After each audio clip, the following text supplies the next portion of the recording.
We are introduced to Kanata, who has just made the horrible mistake of going on a date with Crazy. If it wasn't already clear, those 38 stab wounds were fatal, so Kanata gets isekai'd in the worst possible way. But things don't get any better for him in his next life either, as he wakes up to find this old, ugly goblin staring at him. He doesn't understand what's going on, but it seems he has been reborn as one of them, so the elder gives him a new name, Gobro. The old man then proceeds to shove a big and juicy maggot down his throat for that bonus protein. And since Gobro is a baby, he can't speak or refuse anything. By day 2, he woke up to find himself surrounded by tons of ugly green babies, and he is faced with the reality that he is just as ugly as them. He comes to terms with the fact that he died and was reborn as this weak and helpless baby, so he spends the rest of the day crying over the loss of his beautiful human face. By day 3, he realizes that goblins seem to mature way faster than humans do, but that doesn't change the fact that he is still bald though. At least he is able to move and speak again now. So while it's not ideal, he chooses to make the best of the new life he has been given and heads out to face the world. On day 4, the now mostly grown goblins meet with the elder once more as he's holding a platter of maggots for them. He tells them he is done with taking care of them since they are freeloaders, so after today, they are on their own when it comes to finding food to eat. Gobro doesn't like the idea of eating maggots willingly, but it's pure protein, so he scarfs them down regardless. Afterwards, he now has to head out into the world all on his own, and as he exits the cave, he finds a beautiful world with unfamiliar plants and animals all around. One other goblin that had followed him is scared to be outside for the first time ever, so Gobro tries to reassure him by saying it's his first time seeing this place as well. The other goblin is Gobakichi, and although he is not very smart, Gobro decided to team up with him for one very important reason. He got the bulk genetics, so he's going to be helpful in hunting for food. They find a rabbit in the forest, so Gobro sends Gobakichi to attack it from the front. The rabbit runs away from him, but this was all part of the plan as Gobro had set himself up in a nearby tree, so as soon as the rabbit got within range, he leaps down from the tree and snaps the bunny's spine with that stick. This hunting strategy is really effective, but after the bunny has been caught, Gobakichi started getting a little greedy over the bunny, so Gobro had to smack some sense into him so he knows who's in charge here. After giving him a good dose of domestic abuse, Gobro begins prepping the bunny so it can be ready for their dinner. He snaps the rabbit's corn off, and after inspecting it, he figures he should be able to make a decent weapon out of this thing. Just then, he sees a notification in his head, and he doesn't know what to make of it since the elder never gave a tutorial on this. But his thoughts are cut off as Gobakichi has recovered and is salivating for his share of meat. Gobro conceives and pulls out the meat, which Gobakichi proceeds to gobble up with gratitude. On the 5th day, the two continue their hunting strategy, and Gobro has successfully implemented that rabbit horn as a weapon. As he takes a new horn from the rabbit, he receives a notification in his head again, but he's still not sure what it's supposed to be. He sits down to eat some meat, but once he takes a bite, his eyes begin to glow blue, and he is informed that he has acquired an escape skill from the rabbit. It all makes sense to him now as he recalls that in his past life, he had the rare ability of absorption, which allowed him to have a chance of absorbing the abilities of anything he eats. Although he still has absorption, it seems that all the other abilities he managed to gain have been reset since he is in a new body. It's still pretty lucky that he got to keep a skill at all, so he's okay with how things have played out since there are plenty of monsters lurking in the forest and he can eat to gain power. By day 6, Gobro has already started attracting girls with his impressive meat. She is amazed that he and Gobakichi had managed to capture horned rabbits when others have died trying to do the same. And since she actually has hair, it is officially confirmed that goblins can have follicles, but Gobro and Gobakichi are just bald. Gobro asks if she would like to participate in their hunt for the next day, and she was overjoyed at the offer. But on the 7th day, it rained so much that they had to postpone their hunt. Since he has nothing better to do, Gobro decides to go check out what they've got in storage since he has never been back here before. However, he wasn't prepared for what he would see there. He found a group of captive human women, which proves that even in this world, Goblin Slayer was right all along. He's just going to try to ignore it, so he spends his time crafting a weapon instead. The goblin elder named Gabji comes over to him since he seems to be oddly motivated to survive. At this rate, he believes Gobro might level up faster than expected. Gobro didn't know there was a level system here, so Gabji tells him to tap his forehead so he can see it. After doing so, Gobro sees that the elder is currently at level 86, And he mentions that if one manages to reach level 100, then they'll be able to evolve into a higher being. However, goblins age so fast that even though he's only in his 20s, look way too old. As he leaves, he tells Gobro that he'll get to see what an evolved hobgoblin looks like when the promising youngsters return from the village, but something doesn't sit right with Gobro. The next day, it was clear out, so Gobro went out hunting with the other two. Their teamwork is outstanding considering they are only a week old, with Gobmi as backup, Gobro as their mid-range attacker, and Gobakishi as their forward. With this formation, they were able to get themselves a large haul of meat, and Gobmi is brought to tears as she takes a bite due to how thick and juicy it is. Gobro takes a bite as well, and he ends up learning several new skills from snake meat. The next day, they kept hunting, but by day 11, they made the mistake of going into an unknown cave, and they found themselves staring down a huge swarm of vampire bats. They immediately start running away, but the bats are too fast, so Gobakichi and Gobro stay behind to deal with them. They were getting overwhelmed at first, but then Gobro uses the evil eye skill he acquired and freezes all the bats in place. With all the bats frozen in place, they then proceed to kill all of them, and afterwards they dine on their corpses. Gobro gains some new skills from eating the bat meat, including echolocation, vamp up, vamphilia, and COVID-19. As they continue to eat like kings, they are watched by some of the other goblins, who are starving since they are too dumb to successfully hunt on their own. That night, they attempted to take their frustrations out on him since obviously, he's the one with the problem, not them. If they put this much effort into catching food, then maybe they wouldn't be so hungry. But they fail to account for the fact that Gobro has a search ability, so he could sense them approaching.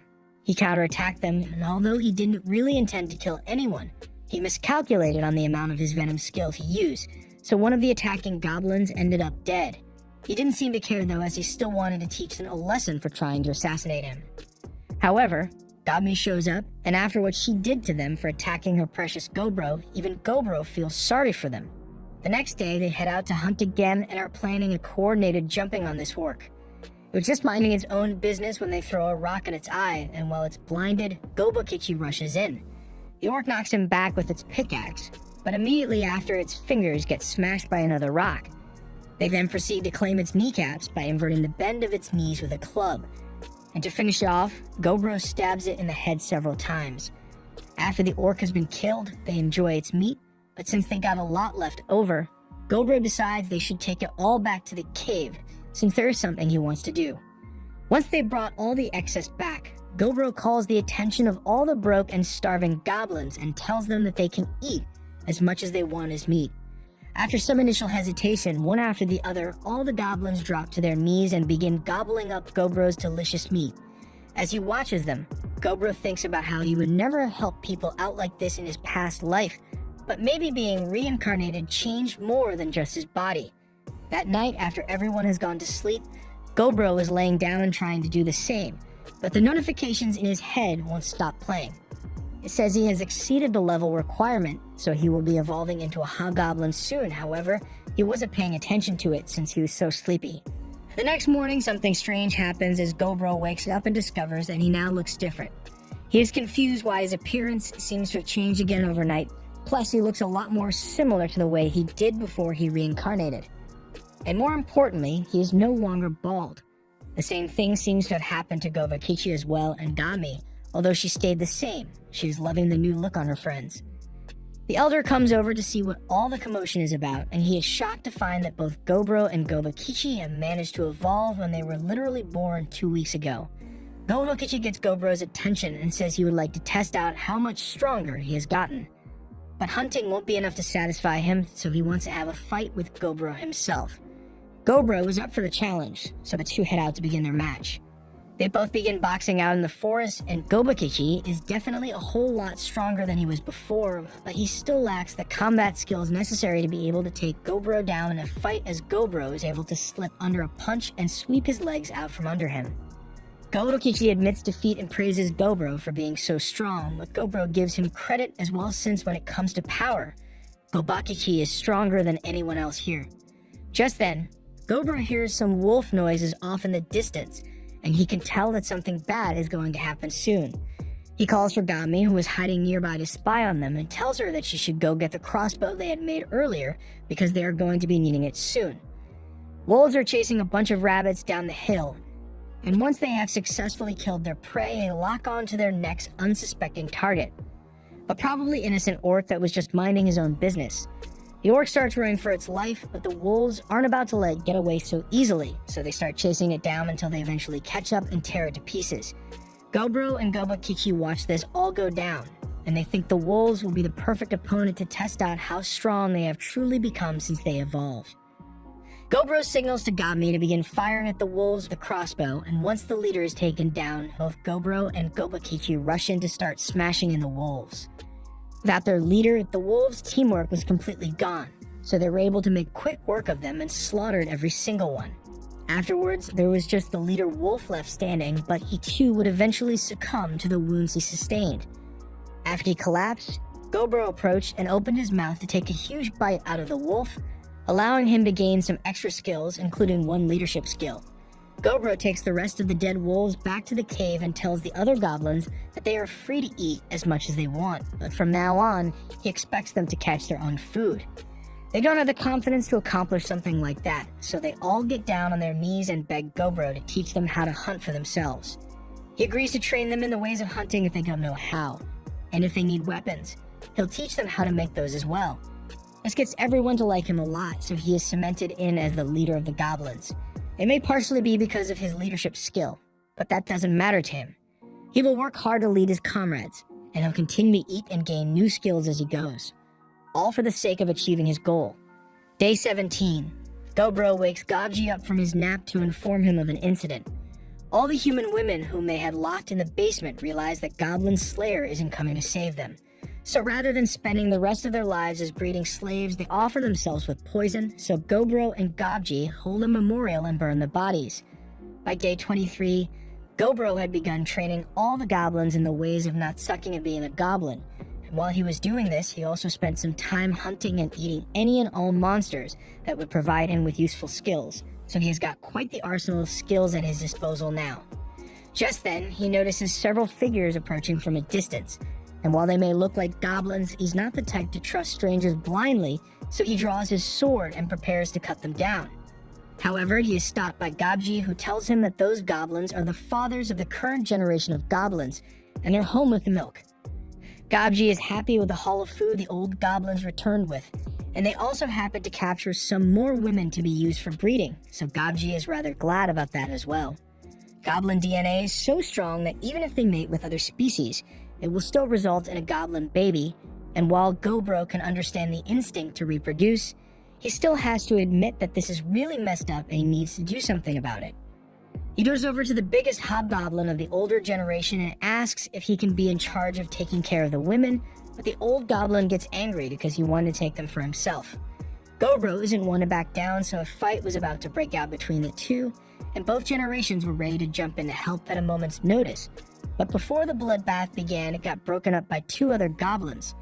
They would prefer it if they didn't cause a civil war to break out between the generations, so they suggest that the two people with beef settle it in a way that won't get them involved. These two are Hobsato and Hobsy, and they suggest that the leaders of both generations have a battle to settle the dispute, so the winner will get to decide what the village does from now on.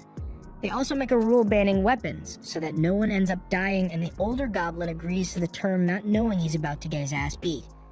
And a couple minutes later, we see clear evidence that the older goblin indeed got his ass beaten. Gobro has him tied up in a spider's web, but he assures everyone that this doesn't count as cheating, since the webs aren't a weapon. He produces it from his body like Toby Spider-Man thanks to a skill he got earlier, so with the current alpha tied up and beaten, Gobro has been crowned the new leader of the village, and no one dares to object because they don't want to end up like the old leader. Later, Gobro goes and tells the captured women that he has instructed all the goblins not to lay a hand on them, and he won't be touching them either, so they have nothing to worry about. He'll make sure they are well taken care of, and eventually he'll see to it that they are sent back to a human village. The girls are relieved to hear that they will be alright, but there has to be some kind of catch to a deal like this, so one asks Gobro what he wants them to do in exchange for their freedom. Gobro does feel bad for them, but that's not the only reason he chose to help them out. He has no other way to get any information on the matter, so he tells them that all he wants is to learn about the human world here. So after talking with them for a bit, he finds out that these women were part of a traveling merchant group, But when they were attacked by the goblins, all their men were slaughtered, and these 5 were the only ones who survived the attack, only to be captured and brought here. They start to cry after being forced to relive the tragedy they went through, but it's not like Gobro can say, "Sorry my people, wiped out your friends and family," so he just gets up and walks away. A couple days pass, and the women seem to be more cheerful regarding their current situation, but it's probably just their way of coping. From the time he has spent with them, he has learned that humans in this world don't evolve the same way monsters do, but in exchange, they are able to take on multiple jobs. The red-haired one seems to be a rookie adventurer as far as Gobro can tell, but she's pretty weak as far as warriors go, so he may have her join the goblins in training later. Speaking of training, Gobro made all the older goblins join in on the training as well, and it doesn't matter how old they are. If they get pissy with him, he's going to smack some sense into them. For the next few days, Gobro focused on group exercises so that he could teach all the goblins the new rules he had set for them, and you could tell the former leader is not happy about it, but he can't go against Gobro's decisions anymore. On the 31st day, it was rainy, so everyone stayed inside. Everything was perfectly normal, but then Gobro's detection skill alerted him to some goblins heading towards the human women, and he knows what that means. The former leader has gathered a couple of his buddies, and they were planning to have some fun with the humans, but Gobro shows up behind them, and he distinctly remembers spending a couple days going over the rules with them. But it looks like some people never learn, so he's going to have to teach the old man another lesson. The women wake up to the sound of Gobro killing one of the insubordinate goblins, and they are obviously scared. The other goblins had heard the commotion and rushed in to see what happened, so Gobro asks Gobmi to help him drag all the goblins he tied up outside, and to tell everyone to gather around because there's something he wants to show them. That night in the pouring rain, Gobro proceeded to beat the rule-breaking goblins to death, leaving the former leader to suffer the worst fate as Gobro's personal punching bag until he was just barely alive, only to be left out in the rain to die a slow and painful death. With this, Gobro asks if everyone understands the rules and what will happen if they break the rules, and no one dares to say a word. The next day, it's back to the regular hunting, and the group is up against a trekhorn with scales that make it almost really difficult to pierce. The trekhorn charges at Gobro, but he uses his spider silk to trap it in place, and with it immobilized, both he and Gobakichi were able to target its weak points and kill it fairly easily. After it has been defeated, Gobro and the others eat the meat, and he gains several new skills. One of which is a skill called Triple Strike, and even though he is doing it himself, Gobro still has no idea how the extra 2 strikes are being generated, but he's not going to question it. That night, while Gobro was in bed, the red-haired human came up to him and just climbed into bed with him. Nothing unholy took place that night because she was probably still just scared from what had happened the previous night, so Gobro let her sleep in his bed. However, by morning time, Gami had gotten jealous, so she climbed into Gobro's bed as well. In other news, the goblin Gobro had assigned to be carrying all the equipment managed to evolve as well due to all the manual labor, so she is now relevant to the plot as well. The training of the goblins has been divided into different units, with Gobakichi handling the armored units, Gobmi handling the ranged units, and Hobsato handling the regular fighters. And now that Gob has evolved, she handles the training of the support goblins. Meanwhile, Hobse is busy doing absolutely nothing because she is the only mage among the goblins, meaning there's no one for her to train. Gobro decided to leave the training of the goblins to the appointed captains while he heads deep into the forest to hunt some strong prey. While there, he spots another trekhorn in the distance, and since he has the element of surprise, he decides to try using a magic skill he had acquired previously, casting Phase 1 Demise Magic. And once his attack hits, the trekhorn that they had had so much trouble defeating earlier was easily destroyed in a split second. That landslide victory may have made him a little too overconfident because he then decided further north into the forest, but only once he had gone in really deep did he remember what Gobji had told him a couple days after he was born last month. He was explicitly warned never to go into the northern part of the forest, because in there lives a crimson creature called the Red Bear, and now he has come face to face with said Red Bear due to his carelessness. Any rational being would have already started running away, but even though he can't guarantee it, Gobro still believes that he may be able to take this thing down if he comes up with a plan. He wants to kill and eat the bear to gain even more skills, so he activates his Demise Magic and gets ready to throw everything he has at the bear. Back at the cave, Gobmi is getting worried since she hasn't seen Gobro all day, and neither has anyone else since he left their training session that morning. But the others aren't really worried since Gobro is strong enough that he'll probably be fine even if he gets himself into trouble. But I don't know if he has a plan for this because the bear managed to dodge the attacks. He lost an arm in the process, but it's still every bit as dangerous as it was before, so Gobro can tell that if he gets hit by one of those claw strikes, even the refined scales armor skill he got from the tricorn wouldn't be of any use to him. So since he can't afford to take a single hit, he resolves to kill the bear as soon as possible. However, even after striking it in the skull with an axe, the bear still keeps chugging along, so Gobro is forced to step back and try something different. He attempts to use his spider webs to trap the bear, but is too strong for that and breaks itself free. The bear then activates one of its own skills and launches a wave of fire at Gobro, which sets the whole forest ablaze. The bear begins walking away since it assumes there is no way Gobro survived that attack. But despite that blast of fire being around 2,000 degrees hot, Gobro still managed to survive, so after getting to cover, he begins healing his arm while he thinks about his situation. He has never heard of such a thing as a fire-breathing bear before, so it looks like in order to take this thing down, he is going to have to be willing to take some amount of damage. He heads back out as the bear is leaving and baits it into launching a fire blast at him once again. But this time, he has come up with a plan to counter it and uses water magic to block the inferno, while he continues to charge forward. The bear's body is too hard to pierce normally from the outside, but it's probably a different story when it comes to the inside of the bear's mouth, so Gobro stabs his sword through the bear's mouth, leading to a wound which he assumes will be fatal. However, he gets snapped out of his confident smirk when the bear smacks him across the forest and into a tree. Gobro managed to take an arm from the bear, slash it across the head, and stab it through its mouth, but is still showing no signs of collapsing. However, after that one strike, Gobro is on the verge of death and will definitely croak if he takes another one of those hits. But that just makes it more exciting for him. He charges back in and raises his axe to strike the bear, while the bear readies its claws to strike as well. But once the clash is over, one of Gobro's arms is seen flying through the air.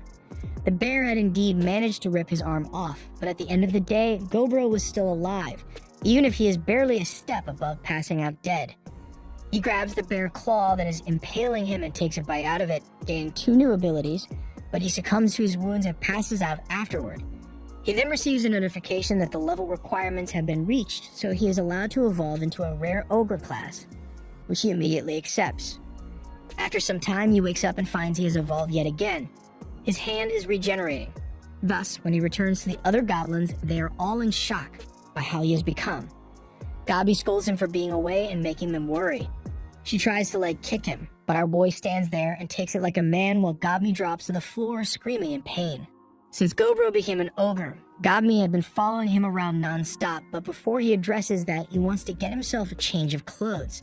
As he enters the storage room, the women are frightened because they don't recognize him at first, but after he shows them his skills as proof of his identity, they calm down a bit. One of the human girls takes a look at an axe that's been heavily damaged, which she seems happy to fix, and while Gobro is here, she informs him that she made a knife out of a magic stone, so she would like him to check it out. Gobro is impressed by all her hard work, so he gives her a pat on the head, and Stockholm Syndrome must be hitting her hard because she loves it. On the other hand, Gabi and the redhead girl hate it as they are jealous that Gobro is giving another girl his attention. Gobro then goes over to the twins to see how they are doing, but the work they have to do is a bit much for just the 2 of them to handle, so they ask Gobro if they can get a few extra hands to help. Since they asked, Gobro decides that he can tell a couple of the goblin girls to come help over here, and the twins are happy to hear it, but even Gobro is amazed how quickly they started liking goblins despite literally having their entire family killed by them a week ago. He jokes that they would make great wives, and the girls don't seem like they are opposed to the idea, but Redhead and Gabi certainly are. Next he goes to check on the green-haired girl who has been busy making potions. He takes a look at one of the vials and he can tell it is poison, which the girl doesn't deny. She had made it for protection and was initially planning to squad wipe all the goblins by poisoning the food, but then she learned that there were trustworthy goblins like him, so she doesn't intend to use it anymore. The next day, Gobro realized that he could no longer do his regular training because in his ogre state, even holding back against the other goblins nearly kills them, so he'll refrain from fighting them anymore. Gobakichi takes the loss really hard and decides to go hunting to clear his head, and while Gobro is worried about him, he also knows he's got to give him some alone time. The rest of the day was spent with everyone going through their normal routines, and for once Gobro got a chance to just relax as he passed the time by sawing next to Hobbsy. Even though he lost an arm in his fight with the Red Bear, it hasn't really slowed him down all that much since he has a slime skill to make up for it. But that aside, he tells Hobbsy that he would like to get his book back so he can finish reading it, but she just ignores him completely and just keeps reading it. The next day, Gobro was casually eating lunch when Gob came running to him with an injured carbuncle in her arms. Gobro tries healing it first, but has lost a lot of blood, so he says he'll have to ask the alchemist to make something to help her. After the treatment is done, the carbuncle wakes up and is confused about her current situation and who all these strange people around her are. They explain everything to her. So the carbuncle is grateful to them for saving her life even though she's a stranger to them. She says her name is Returner and she was attacked by some humans not too long ago, which is how she ended up in that state. Apparently, the gemstone on the forehead of the carbuncle is worth a lot of money, approximately 1 billion gold coins, so it's no wonder that they are trying so hard to kill her for it. She asks Gobro to please help her chase away the adventurers that are after her because she is not going to live much longer. Returner is an artificial carbuncle created by a legendary wizard long ago with the purpose of guarding the treasure of said wizard. However, during the attack, the core that keeps her alive was heavily damaged, so there's no way she'll survive much longer at this rate. Her master held a major grudge against humans while he was alive, so even in death, he would rather let his legendary treasures go to a bunch of goblins rather than let humans get their grubby little mitts on them. So if Gobro helps her get rid of those adventurers, then she'll gladly hand over all the contents of the treasury to him. This is a golden opportunity, so Gobro's not going to let it slip through his fingers so easily. He calls for everyone to gather around and tells them all that they will be going to this treasury today to chase away some humans. He asks the blacksmith girl if she has the spirit stone knife she was talking about the other day, so she gives it to him. He doesn't normally use a knife, but he thinks it would be better than going in empty-handed if his goal is to intimidate them. The goblin squad all head into the treasury the carbuncle talked about, and once inside, Gobro asked Gobakichi and the others to hide first so he could try to negotiate with humans. He walked around looking for the adventurers on his own. But then those same adventurers cornered him out of nowhere. They grumble amongst themselves about having it deal with an ogre as well now, but they just decide to get rid of it as quickly as possible. An assassin tries to go in for a stealthy kill, but Gobro sees it comes a mile away and is able to block the strike with his bare hand. The adventurers are shocked that the assassin's concealment was seen through so easily, but then Gobro interrupts them and yells that they are in someone else's home right now, but they are trying to steal from it and even nearly killed its guardian. And on top of that, they don't seem to think there's anything wrong with what they are doing. But they are in luck today because Gobro is a nice guy and will give them a chance to spare themselves some pain. They start attacking him, but they are so weak that he can dodge their strikes effortlessly. So he still gives them the offer to turn around and walk away before things get ugly. Unfortunately, humans are known for their sudden lack of brain cells when thinking is necessary. So despite the fact that Gobro is very clearly out of their league, they keep attacking until he finally loses patience and is ready to crack some heads. It is finally starting to sink in for the adventurers that they shouldn't have messed with Gobro. But it's already too late to go back as Gobro uses his earth magic to trap them in place and calls for the others to begin jumping these guys. After they were done beating up the adventurers, they stripped them of everything they had on them and kicked them all out. So Gobro decides to eat all the loot and ends up gaining the skills of the items as well. He is now able to summon an item box that can store over 100,000 items in it. Since he has held up his end of the bargain, Returner leads Gobro and the others to the treasure room where her master took his final breaths amongst all this cool stuff. This was the great wizard, Velvet, and Returner says he was quite well versed in conversing with the spirits, which is why he was able to gather such a large quantity of spirit stones. Her time has come to an end, so she once again thanks Gobro and the others for their help and disappears in his hand, leaving behind her head gem, which Gobro eats. They all take a moment of silence for Returner, but after that's fine, they start looting the place for anything that looks like it could be valuable, and his new item box came in handy with this part. But before they left, Gobro felt bad about leaving the body out in the open like this, so he decides it would be best if he burned it. And as he does so, the body turns to ash, leaving behind a gauntlet, which Gobro doesn't hesitate to put on. The gauntlet seems to be a legendary magic item, so once he equips it on his lost arm, it attaches itself to him and replaces his missing arm. The yarn has some really cool features, including the ability to rotate as well as produce poison and strings. But most importantly, it can function like a regular hand as well. The next day, Gobro spent a lot of time assessing all the gear they got from the treasury, and considering it was collected by a legendary wizard, everything is top of the line in power, so the following day, Gobro distributed the magic items to the 15 hobgoblins among the group.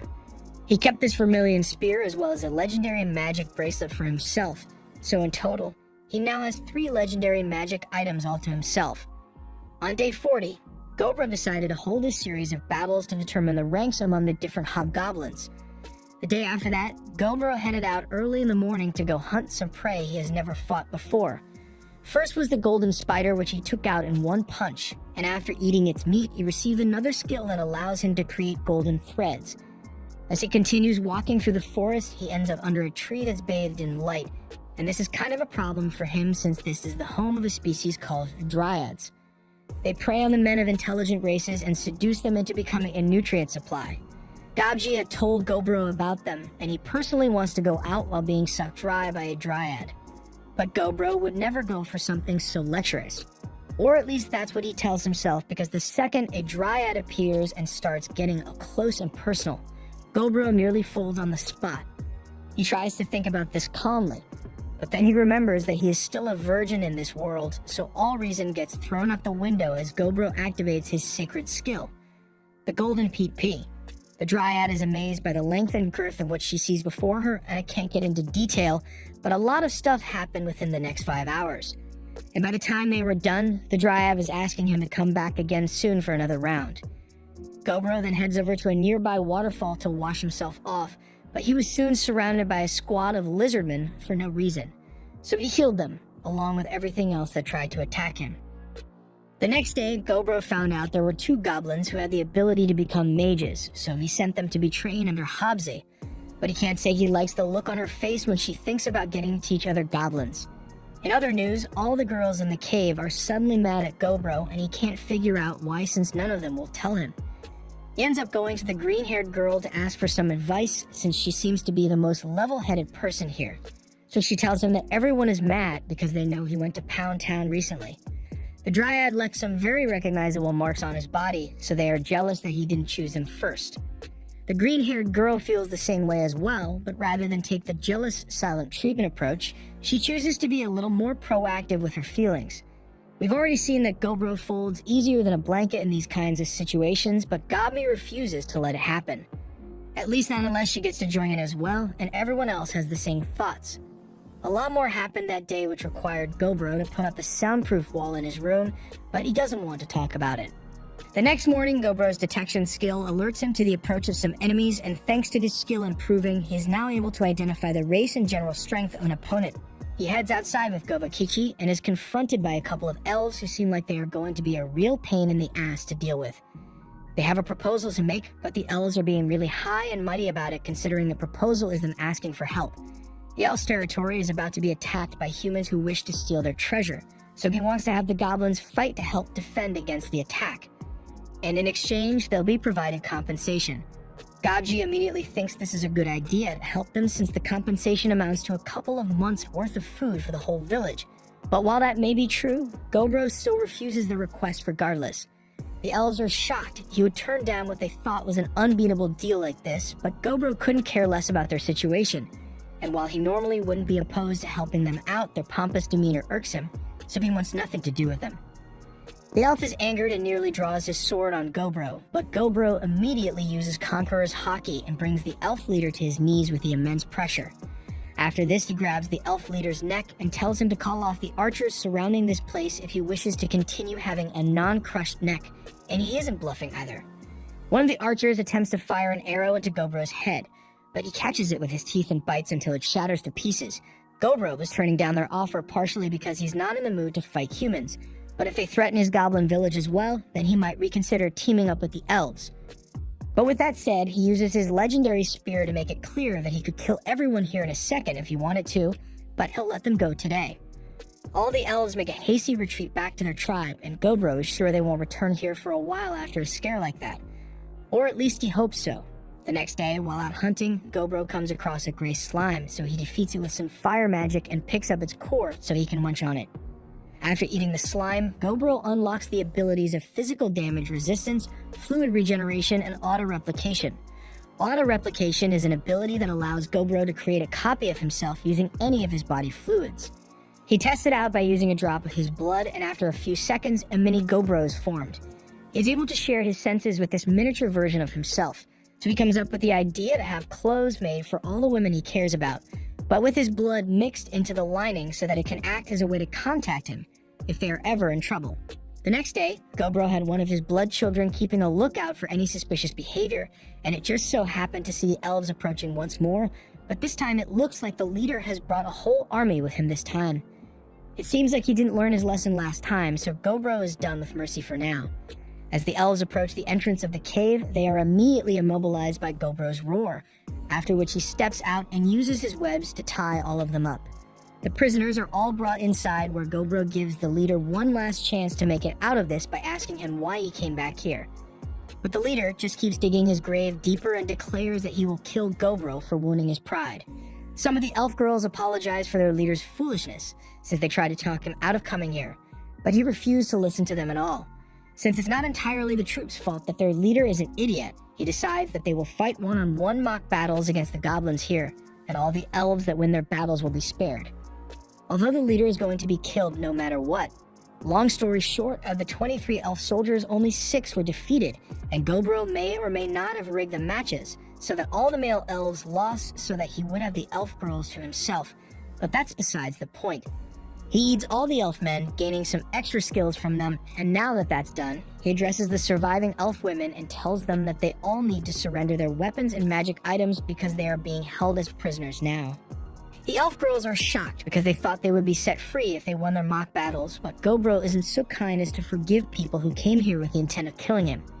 Gobji is already thrusting in excitement since he believes he will finally get to go balls deep with some elf girls, but Gobro imposes the no-touch rule again, so the elves won't have to worry about any other goblins. Gobji can accept it since Gobro is the boss in the village, but Gobji still asks if he can get some action since he's so pent, and Gobro feels kind of bad for him. Gobro still has to execute the elf leader, and he's got something special planned for him. Later on, Gobakichi reaches level 100 while out hunting, and as a result he evolves into a more powerful version of himself.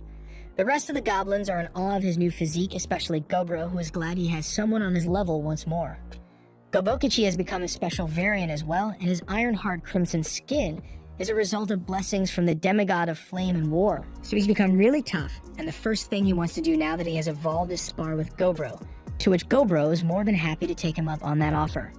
They begin sparring, and Gobakichi is definitely able to take a few hits from Gobro, but ultimately he still lacks the skills to really contend and gets defeated fairly easily. While Gobro may have won the battle, he is still impressed with Gobakichi for catching up to him in the first place, so he's glad he has a rival to keep him on his toes. Afterward, Gobro feels exhausted from all the fighting he had done with Gobakichi, so he takes a break in the cave. But he is then approached by a shadowy figure which apologizes for not being able to prepare more for him and gives him an unknown skill. Gobro wakes up from the encounter, and it turns out to have been a weird dream, but he is still left wondering what it could have meant. On day 51, Gog drags Gobro over so he can get a good look at all the progress the goblins have been making while he wasn't paying attention. Maybe it's because they felt left behind after Gobakichi became an ogre as well, with 4 more goblins have become hobgoblins. One has been assessed to have enough talent to become a mage, while another seems to have the talents necessary to become a cleric. This is Gogji, and he promises to do his best to help the goblin community as much as possible. And in other news, Habza got even hotter. She has evolved into a half-spell lord, but she's got some markings on her body which reminds Gobro of the marks he has, but they leave that discussion for later as Habza is itching to test out how much extra power she has gained from her evolution. So they both head outside where Habza casts a volley of flame spells which set the forest ablaze. The two ignore the forest fire they just started, and Habza says she feels like she could cast another 20 spells just like that, but before she can cause any more collateral damage, Gobro says that's enough for today. With her being a half-spell lord, she isn't as strong as she would be as full-spell lord, but she is likely going to evolve into one next time. However, for now, to celebrate her evolution, Gobro presents her with some new legendary gear. The rate at which goblins have been evolving seems really high compared to how it normally goes, and Gobro is mostly certain that it's because of his influence on the way the goblins train. But even though the general population has grown stronger, there are still those who aren't able to keep up. Later on, Gobro and Gobakichi are returning from a successful hunt when they run into a group of the older generation goblins, and they say they have had enough of living in the goblin village since they are the older ones, but all the goblins that are 2 months old are getting stronger than them. And on top of that, Gobro is the only one who ever gets laid, so they want to leave and start something new for themselves. To their surprise, Gobro has no issues with them leaving since they didn't steal any stuff, and he even goes out of his way to provide them with a knife made of mithril to help them with their journey. On another occasion, Gobro came across an orc that was dragging a human body home. The guy is already dead, so there's nothing Gobro could do to save him, so he kills the orc to avenge him. And while he may have a rule against killing humans unless absolutely necessary, he still takes a bite out of the dead guy to see what he gets. He manages to acquire a monster tamer skill from him. Later, Gobro is working on an idea to make earrings with his blood in them so he can communicate with others. So once they are completed, the earrings are implemented in training. Gobro talks to Gobmi through the earring, and she is amazed that she can actually hear him loud and clear. So with confirmation that the idea works, he made enough for all the goblins to use. As the day progressed, hunting went on as usual, and Gob seems to have gotten a lot stronger since she is now able to knock out a Trihorn in one blow. Since he is still in one piece, Gobro thinks this is a perfect subject to try out his new monster tamer skill on, and once he's done, the Trihorn is made into a loyal pet for Gami.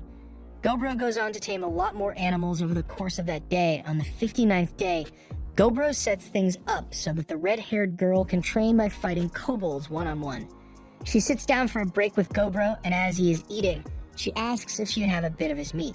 Gobro doesn't mind and hands her the drumstick, but as she takes a bite from it, she pauses for a moment because she just unlocked a new job class.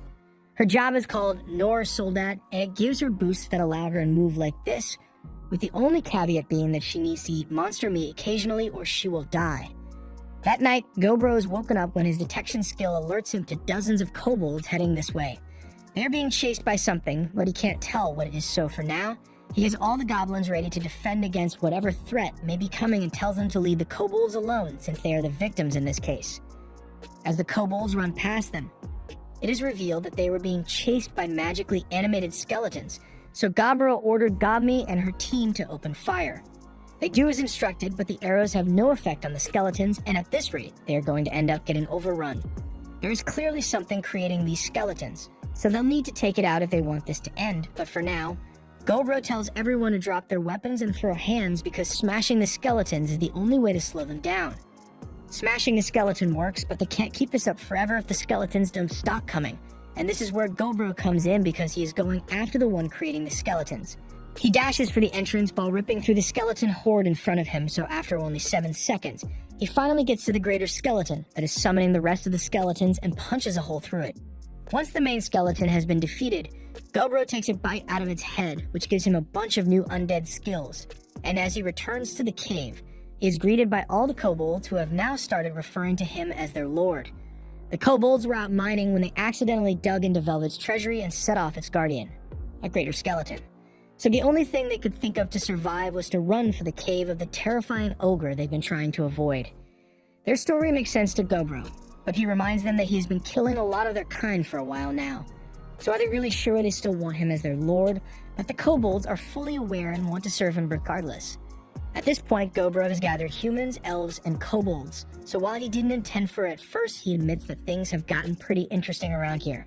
The next day, Gobro went out hunting with Gobakichi for the first time in a while. But as they were heading into the forest, they spotted a team of 12 humans moving through the forest quickly, so Gobro changed plans and decided that they should follow the humans. They chased after the humans quietly, and by eavesdropping, Gobro was able to learn that the humans are planning to kidnap the daughter of the elf chief. Their target is the group of elves that will be returning from a festival today, and they got the necessary information from traders among the elf tribe. 2 hours after sunset, the convoy arrives, and Gobro is stunned by how beautiful the elf princess is, even by elf standards. But then the human attack begins, and 2 elves of the convoy immediately get headshot. Gobakichi wants to go help them, but Gobro stops him since this fight has nothing to do with him. The humans then proceed to take the elves down, and when they finally grab the princess, Gobro changed his mind and decides to save them, but totally not because he sees a chance to add a new member to his harem. After taking down the humans, Gobro and Gobakichi grab all the bodies of the survivors and carry them back to the cave, where one of the captured humans confesses everything he knows so that Gobro will spare him. Apparently, the war with the elves is going to begin within 20 days, but while that information was definitely useful, the soldier is unfortunately a man, so he isn't eligible for the harem. In unrelated news, Gobro gains the skills of several soldiers, and then he turns to Elf Princess who had just woken up. She is scared the first time she sees Gobro, and she seems to be a bit different from the other elves since she has wings. She is confused about everything that happened, so he tries to calm her down by saying he won't hurt her. But she was more concerned about getting back shots from him. After Gobro clears up the misunderstanding, he sits down and has some tea with the princess. But she is pissed that Gobro just hid in the bushes and watched her men get killed before deciding to do anything. It's reasonable for her to be angry about his actions, but then again, Gobro does not care. He doesn't like getting involved in quarrels between the humans and goblins unless there is a pretty girl involved, of course. Besides, if she's got time to be crying over her dead men, then she would be better off using it to find the traitors among her people who ratted out her location. The news that some of her people may be traitors only makes her cry even more, so Gobro tells her to get some rest for tonight, and in the morning, he'll escort her back to her tribe. On a side note, Gobje is still as down bad as before, but Gobro won't let him go anywhere near the elf princess. The next morning, Gobro leaves early to escort the princess back to the elf tribe, and while they are walking, he asks about her wings and is told that they are something that only high elves have. This is an evolved version of an elf who is able to fly with the wings, although the princess says the wings are usually hidden within their bodies, so outsiders don't see them often. After that, they continue walking for another 3 hours until they finally reach the elf village, but they are immediately held at arrow point by dozens of elves in the trees. And these guys aren't messy around because their arrows are made of mithril and would be a serious threat to Gobro, although he could probably handle a couple of shots. The elf princess steps up and tells the archers to back off since Gobro and Gobakichi are the ones who saved her. The archers are confused, but eventually Gobro and Gobakichi are allowed to meet with the village chief. The chief thanks Gobro for saving his daughter since she is the most important thing to him, but Gobro cuts straight to the chase and says he didn't save her out of kindness or anything, he wants a reward. The village chief believes it is fitting to reward the man who returned his daughter to him safely, so he calls for an attendant to bring over a magic item.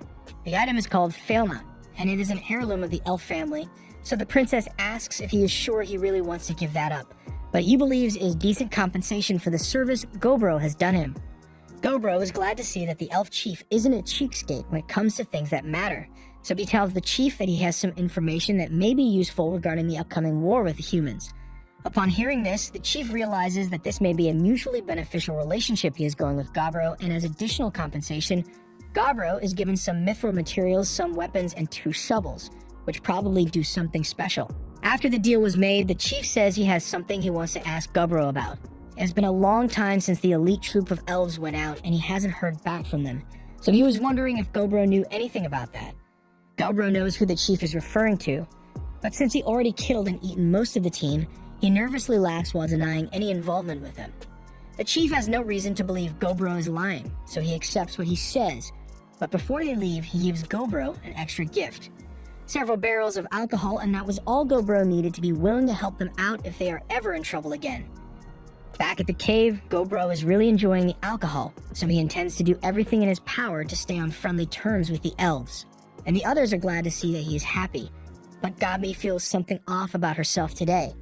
By the next morning, Gobro gets out of bed and he tries waking Gami up, but he finds that she has evolved into a Damfer overnight. So after getting herself a new change of clothes, she's finally able to show off to Gobro. With her evolution, she is now able to create large amounts of ice, which is a useful ability, but she also needs to wear magic blocking glasses because she also acquired an evil eye that makes others fight among themselves.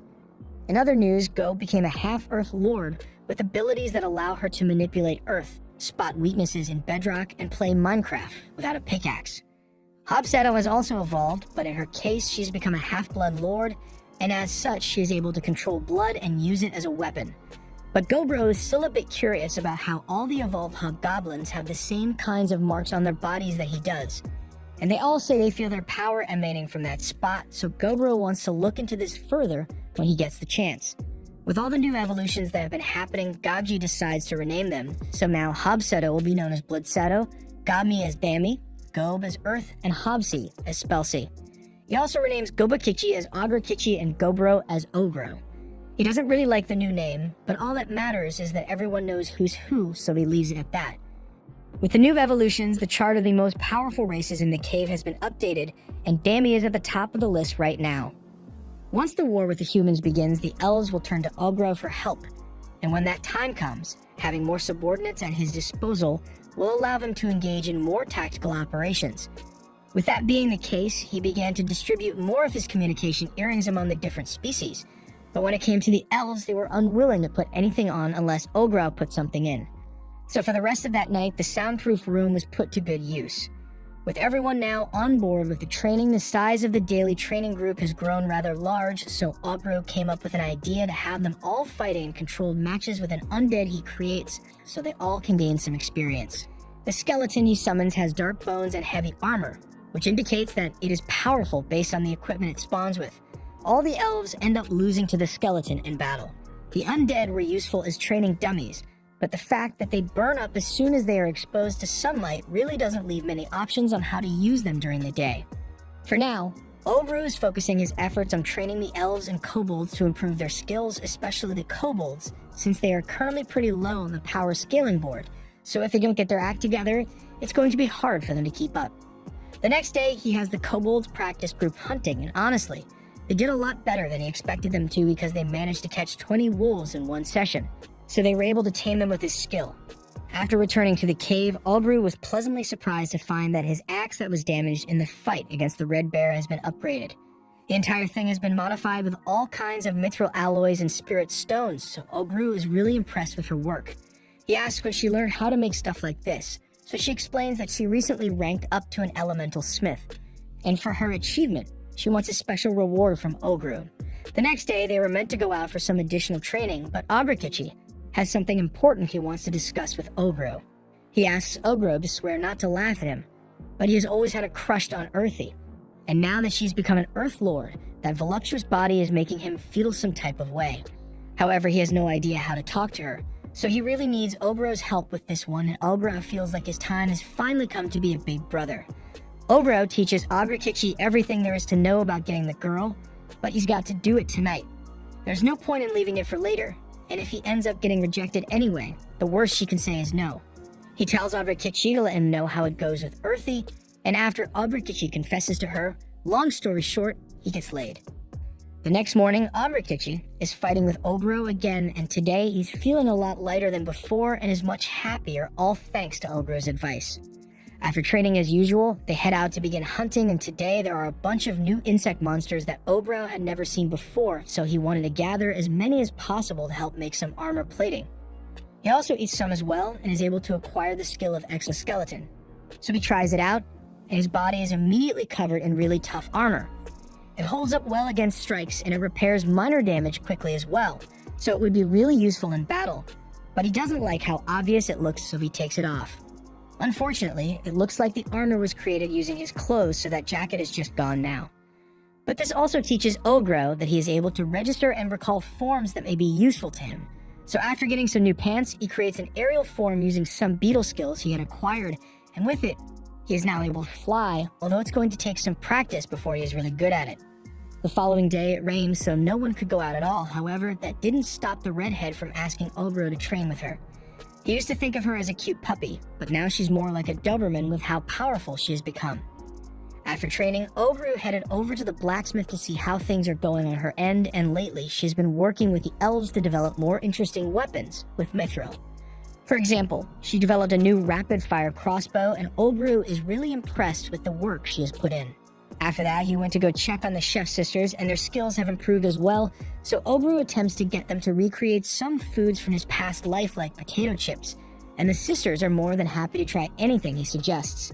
Next up on his checklist is a check-in with the alchemist to see how her research on potions and magic tools is going, and she seems to have created a magic item that can freeze a person in place if they are hit with it, and she is really proud of her creation, so she wants a reward from him.